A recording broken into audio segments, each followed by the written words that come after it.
आज हम वर्तमान समय के महान साइंटिस्ट आइंस्टीन, जिनके आने से विज्ञान नए नए चमत्कार कर रहा है। क्योंकि इलेक्ट्रॉन आया, उसके वजह से इलेक्ट्रिक आई, है ना। बिजली भी तभी आई, तब से जो है बहुत परिवर्तन है, दुनिया बदल गई पूरी। आज उसकी विवेचना करेंगे हम आइंस्टीन महाराज के नियम की, ई बराबर एम सी स्क्वायर, कि कितना सत्य है और कितना मिथ्या है। क्योंकि यदि हमें विश्व में शांति करनी है ना, तो हमको सत्य को प्रतिष्ठित करना पड़ेगा। सत्य क्यों जरूरी है? छोटे से उदाहरण दे दूंगा। से तुम्हें भूख लगी है, घर गए, माँ ने पूछा कि भूख लगी बेटा, तुम क्या बोलोगे? नहीं। पहले दिन ही ढेर हो जाओगे। झूठ है तो झूठ तो चल रहा बहुत ज्यादा भी, पर सत्य के बिना जीवन संभव नहीं है। आप अपनी दिनचर्या में देख लो। भाई टॉयलेट जाना, मम्मी पूछेगी तुमसे जाना है, वो तुम करे मना करोगे? जितना जितना हमें दुख है, वो सब मिथ्या सिद्धांत, झूठ के वजह से है। जितना भी दुख का कारण है हमारे, और जितना जितना सुख है वो सत्य के कारण है। शांति में विवेचना करना है, चिंतन करना है इसमें इसकी। जितना जितना सुख है वो सब सत्य जानकारी के आधार पर है, और जितना जितना दुख है वो सारी मिथ्या जानकारी के आधार पर है। चलो आओ चिंतन करते हैं इस पर। ई बराबर एम सी स्क्वायर, ठीक है। यहां ई से संबंध ऊर्जा से है ना। एम से मतलब पदार्थ का मास, और सी का है निर्वात प्रकाश की गति, जो लगभग 3 लाख किलोमीटर प्रति सेकंड है।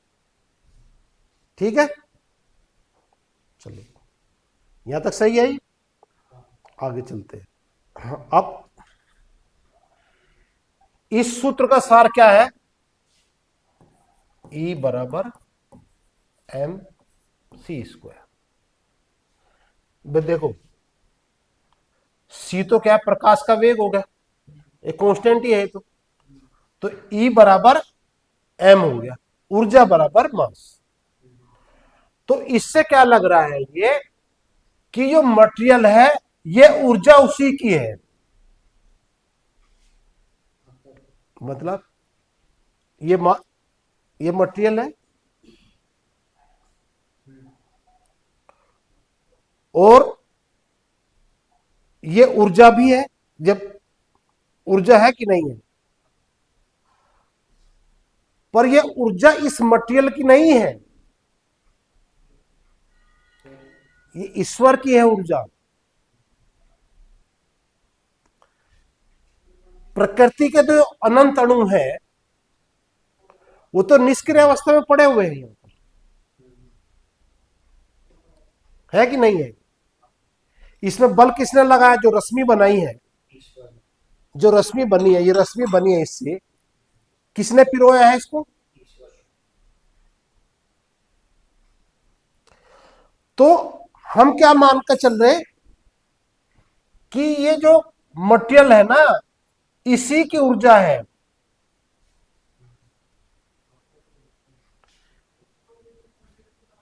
ये भी यही इस सूत्र का सार यह है कि अर्थात ऊर्जा पदार्थ का नित्य संबंध है।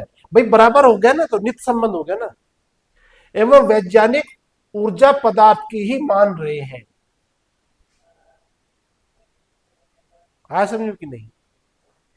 पदार्थ की मान रहे वैज्ञानिक लोग। हाँ, जो सही है ना। ये बोला इलेक्ट्रॉन प्रोटॉन अपने आप मिलकर बन गए, पर अपने आप हो गए, ईश्वर का कोई रोल नहीं है। और जबकि जो हमने पढ़ा है महाभारत में, महादेव शिव जी ने और महर्षि ब्राह्मण ने क्या गुण बताया उसके? नित्य है, एक है, अणु है, क्रियाहीन है, ना द्रव्यमान है, ना मास है, ना ऊर्जा है।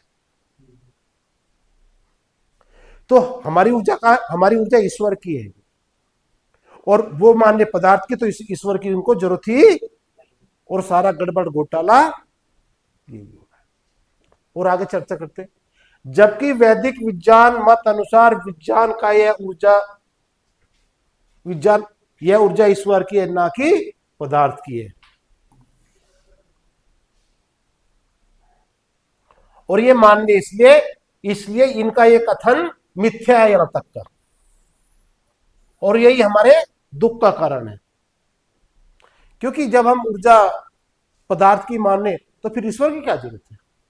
मैं स्वच्छंद, जो मर्जी मैं करूं, जितनी लाइट का उपयोग करना चाहूं, जितना विद्युत का करना चाहूं, जितना कोयला जलाना चाहूं, जितना क्रूड ऑयल जलाना चाहूं, भरपूर करो। परमाणु यहां बन, परमाणु बम बना के यहां मारू कि कहां मारू, मैं तो स्वच्छंद हूं ना, ईश्वर तो है ही नहीं।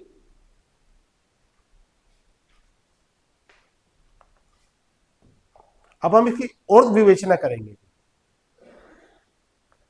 देखो, हमारा उद्देश्य क्या है? हमारा उद्देश्य है सत्य को स्थापित करना, किसी भावना को ठेस पहुंचाने का। हम, आप भी एमएससी हो और आप भी एमएससी हो, यदि मेरी बात गलत लगे, आप तुरंत तभी विरोध करो। हम आपन में कोई रिश्तेदार नहीं है। सत्य को स्थापित करने का उद्देश्य है हमारा। मेरा भी वही है और तुम्हारा भी वही होना चाहिए। भाई यदि यहां वेद के नाम पर हम सत्य नहीं बता पाए, तो फिर तो हमारे हमारे को डूब मरने से ही है। हमारा उद्देश्य क्या है? सत्य को स्थापित, जिससे प्रत्येक मानव के मन में, परिवार में, देश में और विश्व में शांति स्थापित हो सके। आज जो लड़ाई का कारण है ये यही है कि कोई अपने आप में सब राजा, बिल क्लिंटन, सॉरी ट्रंप अलग ईरान को गोले मार रहा, वो इजराइल, पूरे विश्व में शांति है कि नहीं? और मैं पूरे विश्व की बात नहीं करूं, हर घर टूटा हुआ है आज, क्योंकि वर्तमान विज्ञान तो ईश्वर को मानता नहीं। हम नास्तिक हो चुके, नास्तिक। और दुखों का कारण क्या है? अज्ञान। सभी दुखों का कारण क्या है? अज्ञान है। और आगे चिंतन करते हैं। देखो, आइंस्टीन के कार्य भी हो रहे हैं, हम मान रहे हैं उनको ऐसा। जितना जितना सत्य है उतना हम सत्य बताएंगे, और जितना जितना असत्य है वो हम असत्य बताएंगे। क्या क्या काम हो रहे? बिजली घर बन रहे, परमाणु बिजली घर बन रहे, परमाणु बम बन रहे, है ना। नाभिकीय विखंड में मास डिफिक्ट ऊर्जा में बदल रहा है, बराबर एमसी स्क्वायर। संलयन क्रिया में हो रहा है, चिकित्सा में उपयोग हो रहा है, कैंसर की radiotherapy, photo proton therapy, radio isotope उपकरण, कितना उपयोग हो रहा है प्रतिदिन?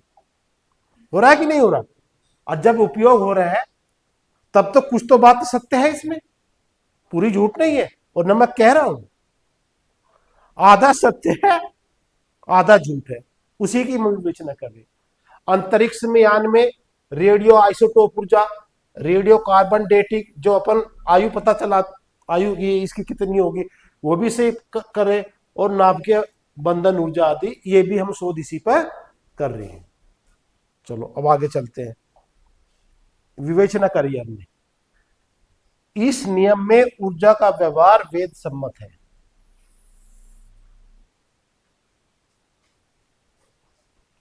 जो ऊर्जा कार्य कर रही है वो बिल्कुल वेद सम्मत है। पर दुर्भाग्य क्या है, न तो वर्तमान विज्ञान ऊर्जा को जानता, और न द्रव्यमान को जानता। जानता है? वेद सम्मत है, ये तो सम्मत है। नाभिकीय विखंडन में द्रव्यमान ऊर्जा में बदल जाता है। कैसे बदलता है वो, मैं यहां बताया उसको। देखो, हमने बताया कंडेंस रूप होता है ये अग्नि, एटम, ये कंडेंस रूप है। ये कंडेंस रूप जो है मटेरियल होता है, मोलिक्यूल भी होगा, कंडेंस रूप है ना। और जब वायु होती है, वायु का हमने क्या बताया था? अलग अलग रश्मि। कैसे रश्मि? ये अलग अलग। ये रश्मि तो इकट्ठी कंडेंस हो रही है, ये अग्नि है, जो पंचमहाभूत है उसका तीसरा, और उससे पहला क्या है, वायु, ऐसे रहती है। और इसको वैदिक विज्ञान में ऊर्जा कहा गया है। आई समझ में कि नहीं आती? बहन आगे समझ में अच्छी है। ये अग्नि और ये वायु रूप, ठीक है साहब। क्या होता है उसमें, अर्थात जब अग्नि इलेक्ट्रॉन प्रोटॉन क्वार्क से अति सूक्ष्म होकर वायु रूप में जाता है, तब उसका अति विस्तार हो जाता है। जैसे परमाणु बम फूटता है, तो हमने कल विवेचना करी थी, एटम कितना खाली, 99.9, 1 2 3 4 5 6 7 9 10 11 12, इतना खाली है। पृथ्वी में से यदि हम खाली स्थान हटा दे तो 13,000 किलोमीटर का डाया 1 मीटर में रह जाएगा। ठीक है। अच्छा, हमने बताया था कि इनका जो सिद्धांत, ऊर्जा वाला जो सिद्धांत है, वो आधा सत्य है। ऊर्जा व्यवहार करता है, ऊर्जा मटेरियल ऊर्जा का रूप धारण कर सकता है, ये सत्य है। और ये इस नियम की पुष्टि किसने करी, महर्षि दयानंद ने, जिनका जन्म को कब हुआ, 1824 में, और 1875 में इनकी मृत्यु हो गई थी। उनसे पहले सिद्ध कर दिया था उन्होंने, क्या, कि मटेरियल ऊर्जा का रूप है। और महाराज आइंस्टीन कब हुए, 1879 में। दोनों गैप हो गए, बाद में तो नहीं ना महर्षि दयानंद। अब इनका प्रमाण ले लेते हैं महर्षि दयानंद के। छंद, छंद क्या बताया था मैंने, ये जो रश्मि है, ये जो वायु है, ये क्या बताया था मैंने, यही छंद है। ये अलग है, ये उष्णिक है, ये गायत्री है, ये बृहति है, ये जगती है, और ये नीली वाली जो है ये पंक्ति है, और ये त्रिष्टुप है। और ये किससे मिलकर बनी है, प्रकृति के अणुओं से। ये हमारी निष्क्रिय अवस्था में प्रकृति रहती है, जो अलग अलग संयोग करके परमात्मा अलग अलग वर्ण रंग उत्पन्न कर देता है। ठीक है जी।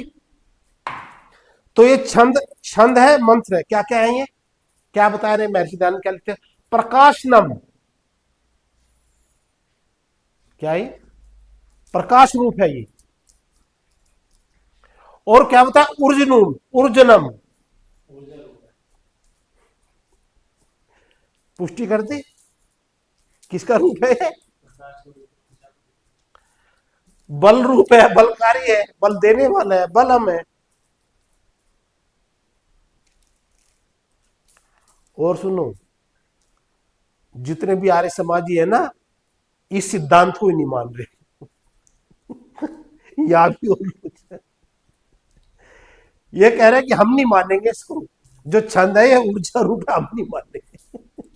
हम तो हवन ही करेंगे मंत्र से, केवल हम नहीं करेंगे कुछ भी।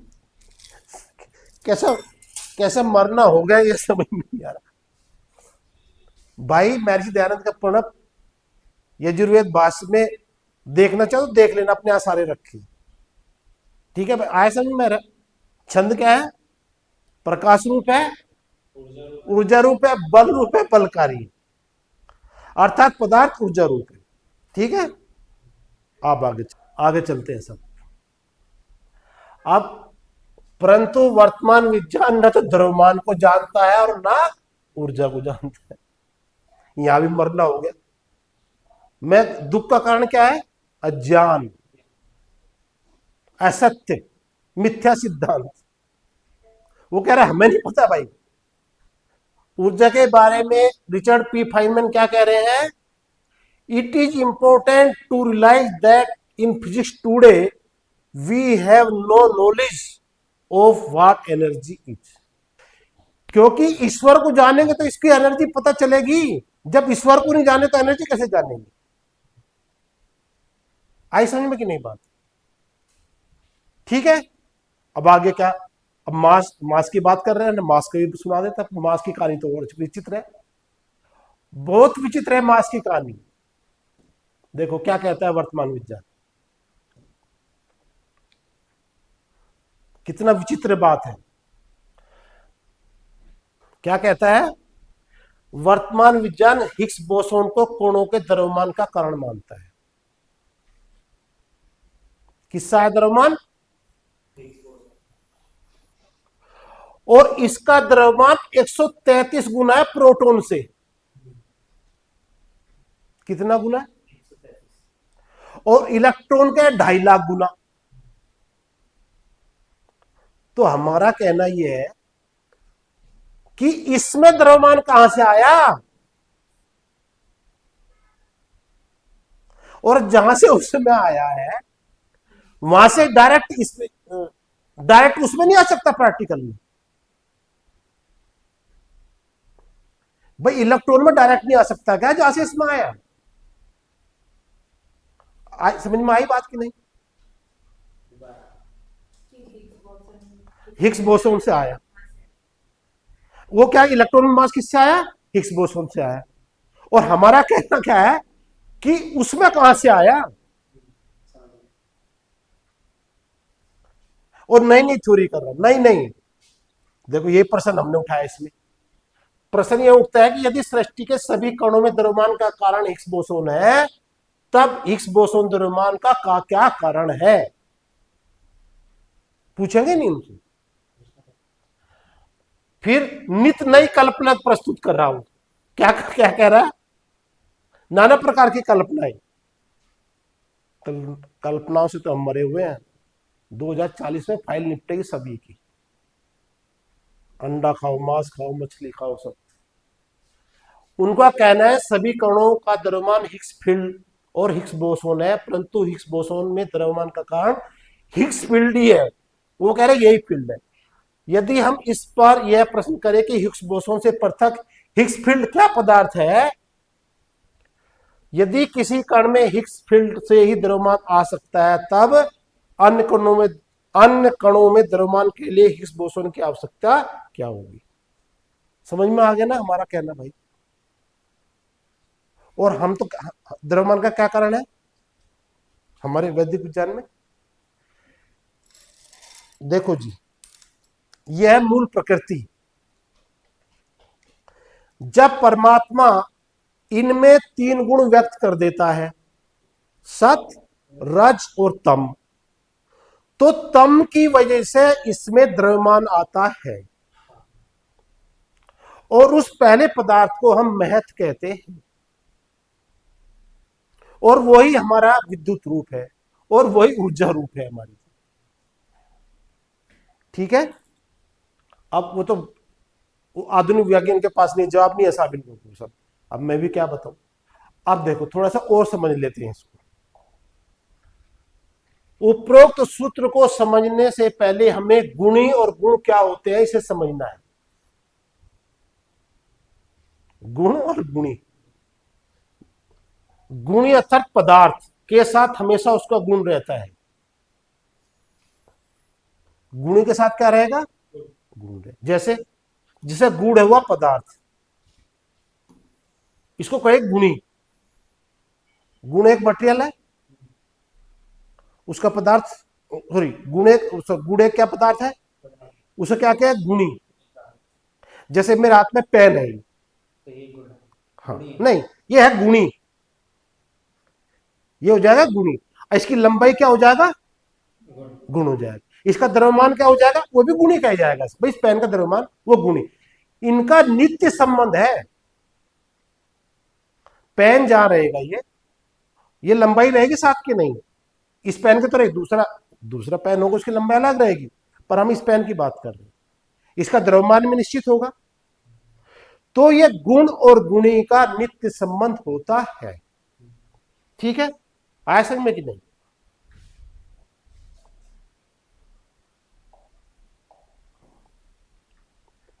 जा गुण नाम का गुण है, वहां उसके साथ गुण मीठा अवश्य होगा।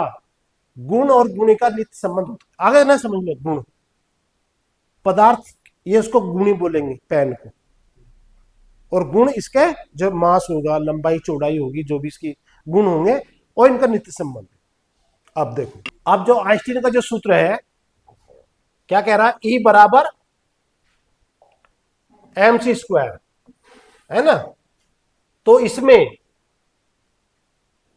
C तो कांस्टेंट हो गया, प्रकाश का वेग है तो, और ऊर्जा और द्रव्यमान, ऊर्जा और मटेरियल का नित्य संबंध है, अर्थात ऊर्जा मटेरियल की है।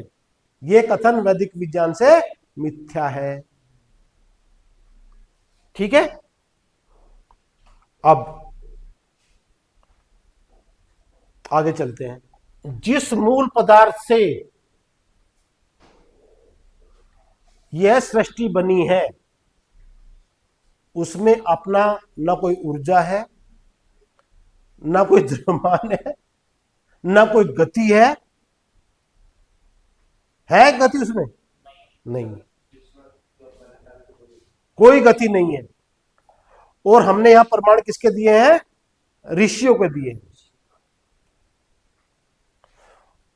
प्रकृति के अनंत अणु निष्क्रिय रूप में अवकाश में व्यापक रूप से भरे रहते हैं। और ये महाभारत में महादेव शिव जी और महर्षि ब्रह्मा ने जो गुण बताए हैं उन्हीं की हम चर्चा यहां करेंगे। उन्होंने क्या, नित्य एकम अणुव्यापी क्रियाहीनम अहेतुकम, और इसका हिंदी में भी मैं अर्थ बता दूं। प्रकृति के कैसे क्या क्या क्या गुण बताए उसमें, नित्य है ना, एक जैसे अंधकार गुण वाले अनंत अणुओं समूह। एक का मतलब यहां यही है, इसमें खरबों खराब है तो एक से कैसे बनेगी सृष्टि। एक जैसे अंधकार गुण, और अणु तो है ही है, व्यापक रूप से भरे हुए हैं, क्रियाहीन है, उनका कोई कारण नहीं है, इंद्रियों से उनको ग्रहण नहीं किया जा सकता, अव्यक्त है, मूल है, प्रधान है, योनि है, अव्यय। और उधर महाभारत में महर्षि ब्रह्मा कहते हैं, क्या कह रहे हैं, क्या कह रहे हैं, हिंदी में बात कर ले अपन तो, क्या कह रहे, तम अंधकार, वही अंधकार गुण वाला आ गया, है ना। व्यक्त वही एक अंधकार गुण व्यक्त है, क्योंकि महादेव शिव जी ने क्या बोल दिया था, अव्यक्त। पर एक अंधकार गुण कौन सा, हाँ, तम अंधकार, शिवधाम, रजो योनि, सनातन है, विकार है, प्रभव, अनुद्रिक्त, अनून, अकंप, अचल, ध्रुव, सत असत, सर्व। देखो इतना सूक्ष्म है वो कि महर्षि ब्रह्मा भी क्या कह रहे है तो, पर इतना सूक्ष्म है ऐसा लगता है जैसा हो ही ना। ठीक है। अब आगे समझ लेते हैं भाई साहब थोड़ा सा वो। सृष्टि निर्माण हेतु ईश्वर प्रकृति के अणुओं में अपनी ऊर्जा देता है। हमको ऐसा लगता है कि यह पदार्थ की ही ऊर्जा है, जबकि यह ऊर्जा ईश्वर की है। इसी आधार पर हम कह रहे हैं कि आइंस्टीन का कथन मिथ्या है। अब ईश्वर के गुण को भी अपन चर्चा कर लेते हैं। क्या क्या गुण है ईश्वर के, देखो, सर्वशक्तिमान भी ऊर्जा, और निराकार होना भी जरूरी चाहिए, क्योंकि प्रकृति जो सत असत है उसमें अंदर कौन जाएगा, जो इंद्रियों से अग्राह्य बता दिया उसको। और सर्वव्यापक भी होना चाहिए, क्योंकि व्यापक तो पृथ्वी भरी हुई है। न्यायकारी, देख ही रहे हम, एक अंधा भी हो रहा है, एक लंगड़ा हो रहा है, एक सुंदर है, न्यायकारी तो हो ही रहा है। दयालु है, पूरी सृष्टि बना के उन्होंने हमको दे दी है। अजन्म है, अनंत है, निर्विकार है, अनादि, अनुपम, सर्वाधार। सर्वाधार क्यों है, जो कि जब प्रलयावस्था में जब सृष्टि रहती है ना, प्रकृति के अणु उनको भी धारण परमात्मा ही करता है, परमात्मा ही उनको धारण करता है, कि वो सबका आधार है, सर्वेश्वर है, सर्वव्यापक है, सर्वंतर्यामी है, अजर अमर अभय नित्य और पवित्र एवं सृष्टि करता है। ठीक है साहब। उपसंहार आके आ गया। उपरोक्त तथ्यों के आधार पर हम कह सकते हैं कि सृष्टि निर्माण के पदार्थ में ऊर्जा ईश्वर की है, न कि पदार्थ की। ऊर्जा का नित्य संबंध ईश्वर से है, न कि पदार्थ से। प्रलय काल में ईश्वर अपनी ऊर्जा पदार्थ में नहीं देता है, सृष्टि के समय ही देता है, इसलिए पदार्थ ऊर्जा का संबंध नित्य नहीं है, जो आइंस्टीन ने बता दिया है। वो तो कह रहा है E बराबर mc²। यही आज की विवेचना थी। कोई प्रश्न पूछना हो तो बताओ, कोई शंका हो तो।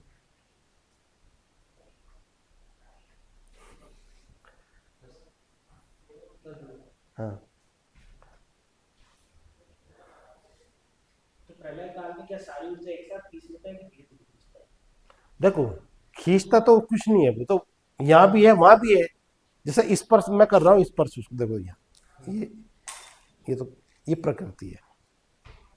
अब मैं नहीं छेड़ रहा हूँ उसको, पड़ी चुपचाप, ये खींच क्या ले इस। अब मैं ये है, मैं बल नहीं लगा रहा इसको कुछ ऐसे। धारण तो किया हुआ मैंने, धारण किया हुआ, पर मूवमेंट नहीं कर रहा, मेरी मर्जी। तो जब मूवमेंट नहीं करेगा तो सब कुछ टूट जाएगा, हाँ, क्योंकि बल से तो बंधा हुआ है। फिर क्या रहेगा वहां पे? अणु, प्रकृति के अणु, बस खाली अंधकार, एक जैसा अंधकार। और जैसे कि आत्मा को लिखते हैं तो वो सारी आत्माएं फंस गई, वो भी परमात्मा सर्वाधार, जो परमात्मा है ना। धारण कर लेती हाँ, वो वही धारण करता है सबको, और गति भी करवाता है उसको। बस पेट के गर्भ में भी तो आत्मा में प्रवेश करवाता है ना, गति देता है वो, क्योंकि परमात्मा सब जगह, सब व्यापक है, सर्वव्यापक है वो। ठीक है जी। तो आइंस्टीन महाराज का फार्मूला ऊर्जा के व्यवहार तक तो सही है, ऊर्जा का जो व्यवहार है जी। जो उसके उपयोग है। हाँ, उपयोग का तो ठीक है, पर जो पदार्थ की ऊर्जा मानना, ये कथन मिथ्या है, और यही हमारे विनाश का कारण है। आज 90% आबादी रोगी हो चुकी है। 4-4 वर्ष बच्चों को हार्ट अटैक आ रहे हैं, क्योंकि हमने सीमेंट के घर बना लिए। कैंसर हो रहा है इस घर में रखने से। डीजल पोल्यूशन से, डीजल से रोजाना हवा खराब कर दी, पानी खराब कर दिया, भूमि खराब कर दी, सब कुछ खराब कर दिया। अब मरने की तैयारी है। यदि आपको 100 वर्ष या उससे अधिक स्वस्थ सुखी होकर आत्मनिर्भर बनकर जीवन यापन करना है, तब वैदिक विज्ञान को समझे और उसका आचरण करें। धन्यवाद, नमस्ते जी।